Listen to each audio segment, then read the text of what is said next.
A gente volta a falar sobre eleições, sobre esse segundo turno, aqui na programação da Band News FM. Conosco aqui no estúdio, o professor Dr. Alberto Rolo, professor de Direito Eleitoral da Universidade Mackenzie.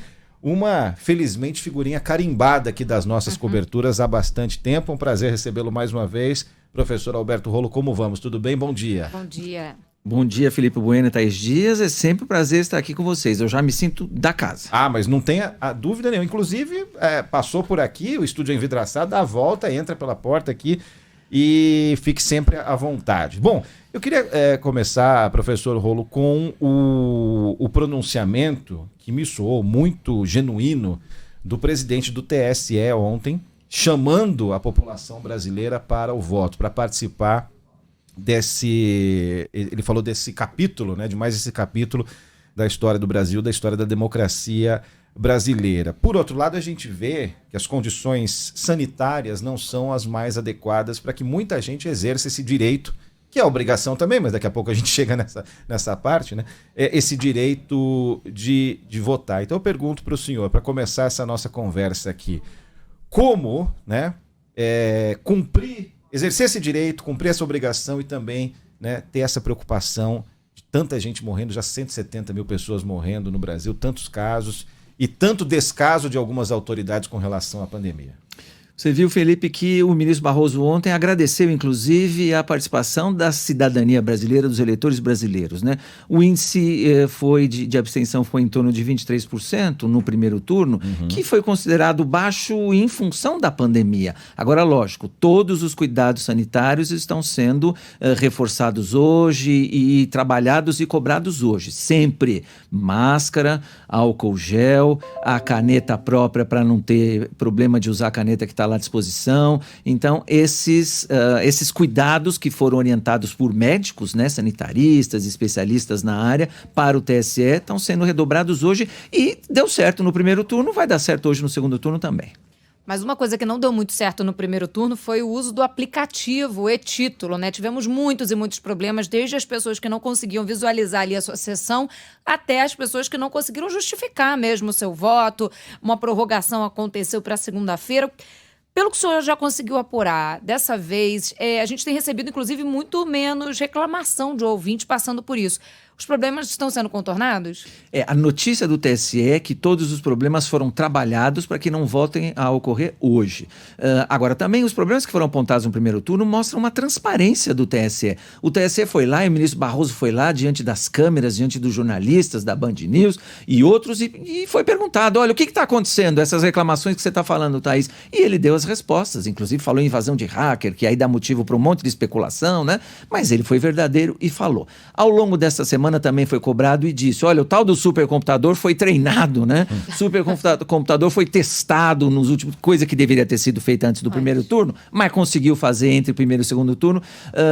Também o aplicativo foi só baixado até ontem, e isso foi noticiado aqui, até 23h59. Então, tudo isso para tentar resolver os problemas que aconteceram no primeiro turno. E eu também tenho essas informações de que hoje muito menos problemas aconteceram até agora, e com certeza, até porque são menos cidades, 57 municípios, a apuração vai ser feita em poucas horas. Agora, Thaís, professor Rolo, nosso ouvinte da Band News FM, o senhor passou por esse tema nessa resposta, eu queria aprofundar essa discussão. O que aconteceu no primeiro turno, mais as especulações que já vinham ocorrendo em alguns canais sociais, mais o que aconteceu do primeiro turno até agora, alimentam, né, aquelas teorias que infelizmente são compradas por algumas pessoas, são abraçadas por algumas pessoas. Fraude, eleições não seguras. Eu queria que o senhor falasse um pouco sobre isso, porque, como eu disse na minha primeira pergunta, há descaso de autoridades, algumas autoridades com relação a isso também, né? Você ia falar, Thaís? Eu ia trazer uma informação só para completar aqui, porque ontem, inclusive, uma ação da Polícia Federal multinacional Brasil e Portugal levou à prisão um suspeito de 19 anos em Portugal, acusado de ser um dos integrantes desse grupo que estava tentando invadir o sistema do TSE, né? Só para completar também a informação. E eu me assustei com essa informação que o rapaz tem 19 anos e é um líder de um grupo com 19 anos de idade para fazer maldade, né? Agora, o importante é que desde o início o TSE sempre deixou claro que eventual invasão de hackers, se foi liderado por esse rapaz ou não, nunca atingiu o sistema de coleta de votos, totalização e depois divulgação de resultados. Não, foram algumas informações aí que foram violadas, mas nada a ver com o sistema eleitoral. Agora, eu fico triste, Felipe, eu fico triste quando eu ouço alguma autoridade, não sei porquê, não sei com que interesse, militar contra todo o sistema da justiça eleitoral. A urna eletrônica brasileira, Felipe, tem mais de 30 anos de estudos, 30 anos de estudos com técnicos concursados, técnicos bem remunerados, que têm estabilidade. Então não tem interesse em roubar em favor ou contra determinado candidato, não. São funcionários concursados, têm estabilidade, não deve nada para ninguém. E a urna eletrônica vem sendo trabalhada ao longo desses 30 anos. Hoje tem mais de 30 itens de segurança. Um deles, e a gente estava vendo, está no próprio site da Justiça Eleitoral, o primeiro, e é sempre bom a gente repetir isso 10 vezes, Felipe, Thaís, a apuração é feita às 5 horas da tarde. Hoje, às 5 horas da tarde, vai ser feita a apuração em cada urna eletrônica. Então, se demorar 1 hora, 2 horas, 3 horas para a gente ter o resultado final que vai ser totalizado pelo TSE, né, que não era assim antes, é a primeira vez, é um outro problema de transmissão de dados, de totalização e de demora no volume de dados e assim por diante. Mas a apuração, ou seja, quantos votos cada candidato fez, a gente vai ter em cada urna às 5 horas da tarde. Então é desagradável ouvir, como eu ouvi agora há pouquinho, a autoridade dizendo que a urna eletrônica pode ser fraudada, é roubada, sabe, é muito chato, eu fico triste com isso. O senhor usou a palavra militar, e aí nesse caso é militar verbo e militar substantivo ao mesmo tempo. Agora, Thaís, você se lembra, professor Alberto Rolo, não vou me lembrar qual a cidade de Minas Gerais, uma candidata que anunciou para correligionários que tinha tido informações privilegiadas que comprovavam que ela tinha vencido a eleição e depois ela perdeu, né? Vou buscar aqui depois qual que foi a cidade no interior de Minas Gerais, mas o que eu queria discutir é a primeira coisa que, quando eu fiquei sabendo dessa notícia, eu falei, mas peraí, como assim informação privilegiada, né? Então, esse uso do boato pode valer para isso também, para você angariar aplausos, angariar apoio, angariar uma sensação de vitória que, na verdade, não tem base nenhuma, né? Eu queria que o senhor falasse sobre isso também. É zero a chance, né? É zero a chance. E outra coisa, eu recebo também, eu me lembro mais em 2018, você recebe aquele boletim de urna, né? Quando eu falo que a eleição é apurada na própria urna eletrônica, é com a emissão daquele boletim de urna. O boletim de urna hoje às 5 horas vai aparecer. Um extrato, né? É um extrato de... Exatamente, aquele papelzinho amarelo, mole, né? E ele é impresso na hora, 5 horas da tarde, e um fica lá na parede da escola. Cada um... E tem QR Code, cada um vai lá e tira foto se quiser. Agora, não vai, não tira, não confere e depois fica falando besteira. Mas vamos lá, voltando à pergunta do Felipe. Eu recebi, inclusive, fotos em 2018, esse eu não recebi ainda, mas em 2018 eu recebi fotos do boletim de urna que dizia, eu tive 300 votos, aí depois na apuração do TSE aparece com 100. Aí dá uma impressão de que houve fraude, houve roubo de voto. Aí a Justiça Eleitoral foi investigar, sabe qual foi a resposta, Felipe? Aquela foto foi adulterada. Aquela foto que aparecia lá, a verdade, que eram 100 votos, a pessoa fez um tratamento digital naquele boletim de urna, tirou 100 e botou 300, e aí fica espalhando fake news. Olha, tá vendo aqui? O boletim de urna mostrava 300 votos. É mentira, é fake news. Agora...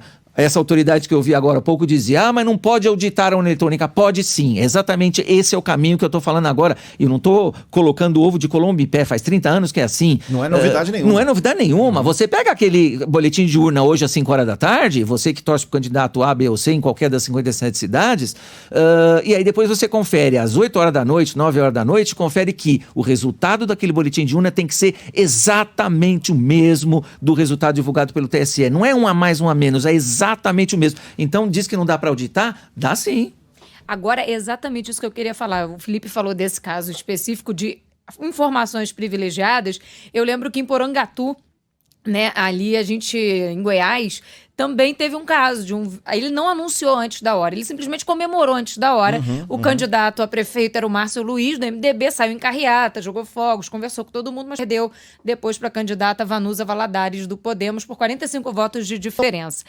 Eu queria falar da apuração, porque foi uma surpresa, né? A gente sempre falando aqui, principalmente no domingo do primeiro turno, olha, a gente pode esperar essa apuração até as 9, no máximo 10 da noite. É sempre assim que acontece, como nos últimos anos. Esse ano tivemos uma demora um pouco maior por conta desses problemas. E você falou de uma diferença, né, professor? Você falou da diferença de que antes tínhamos o TRE fazendo essa contabilização, agora vai para o TSE também essa contabilização. Agora, pelo que o senhor tem apurado, pelo que a gente viu, a gente pode esperar uma apuração divulgada no prazo que já era comum, que já era recorrente?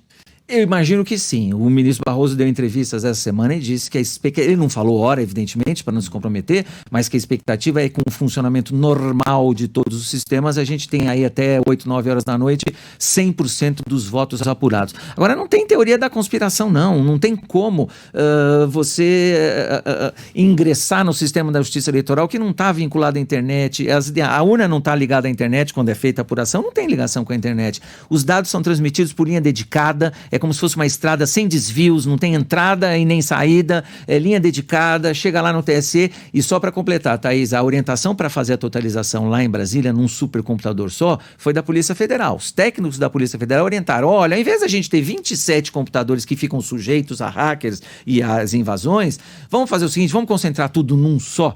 E aí isso foi feito depois da eleição de 2018, só que demorou para implementar. Atrasou, aí veio a pandemia, o contrato foi assinado em março, o computador chegou em agosto, não deu tempo de testar, e aí aconteceram todos esses problemas. Mas não tem nada a ver, demorou, mesmo assim, acho que meia-noite, 1 hora, a gente tinha 90 e tantos % dos votos já totalizados e informados, né? Hoje vai demorar muito menos e, de qualquer forma, em nenhum momento houve risco à segurança do voto e da contabilização dos votos. Professor, certo a Justiça Eleitoral lá em Pernambuco, essa mesária fazendo essa aproximação com os eleitores para orientar o voto, não pode, né? Com certeza. Hoje, qualquer tipo de propaganda eleitoral, e isso que aconteceu foi relatado, é considerado boca de urna. Boca de urna é crime e fica sujeito à prisão, sim. Depois vem o processo e tem punição.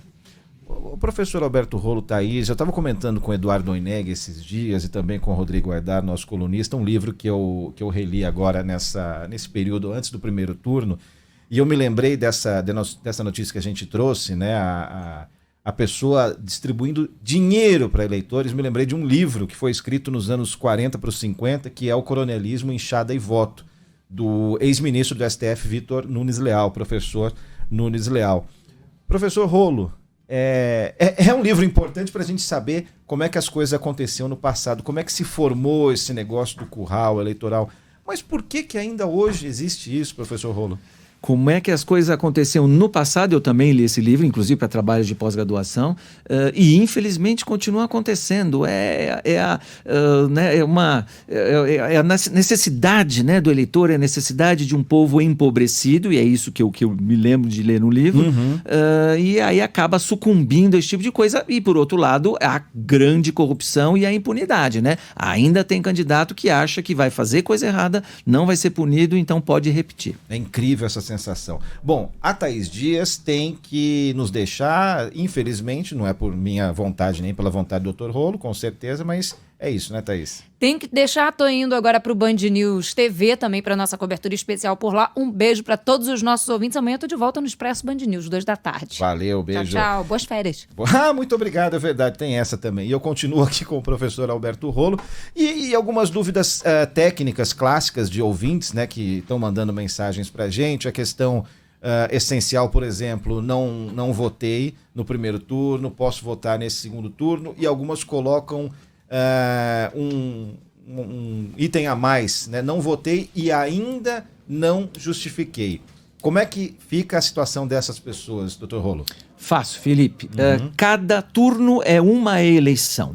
Então, você, se não votou no primeiro turno, pode votar hoje tranquilamente. Se não votou no primeiro turno e ainda não justificou, pode votar tranquilamente. Cada turno é uma eleição separada e para cada turno você tem 60 dias para justificar, até 60 dias. Então a gente está dentro desse prazo. Como a gente usou essa expressão há 2 semanas, né? não tem ninguém ainda com a corda no pescoço se está nessa situação, né? Exatamente, só se precisar viajar às pressas, amanhã ou depois, precisar renovar passaporte, esse tipo de coisa, ou fazer empréstimo em bancos oficiais, tem restrições, né? Mas o geral são 60 dias a partir de cada turno. Hoje dá para fazer a justificativa de quem está fora do domicílio eleitoral pelo e-título, de quem baixou até ontem, então é a maneira mais fácil de fazer. E se de todo não conseguir, acho que não vai acontecer, mas dá para fazer a justificativa de quem está fora do domicílio, Felipe, até presencialmente. Aí tem que ir num posto de justificativa, um posto físico. E para terminar, também vem muito essa pergunta, né? Manifestações, camiseta, adesivo, broche, bandeira, tem aquela distinção clara, né, entre manifestações individuais e silenciosas e manifestações em grupo e ruidosas, né, professor Rolo? É o que diz a lei, Felipe. Exatamente essas são as duas palavras que estão escritas na lei. Hoje pode manifestação individual e silenciosa, ou seja, a camiseta desenhada, o broche grudado, o mesmo adesivo do carro, se eu vou usar o carro para votar, não tem problema nenhum, desde que seja individual e silenciosa. Doutor Alberto Rolo, professor de Direito Eleitoral da Universidade Mackenzie, nos visitou aqui no estúdio. Obrigado mais uma vez pela aula, né? Como sempre, um prazer conversar com o senhor. Bom voto, boa eleição e a gente volta a se falar em outra oportunidade. Eu que agradeço mais uma vez a acolhida, Felipe. É um prazer estar aqui, é uma honra participar desse dia especial para o Brasil. Muito obrigado. Muito obrigado.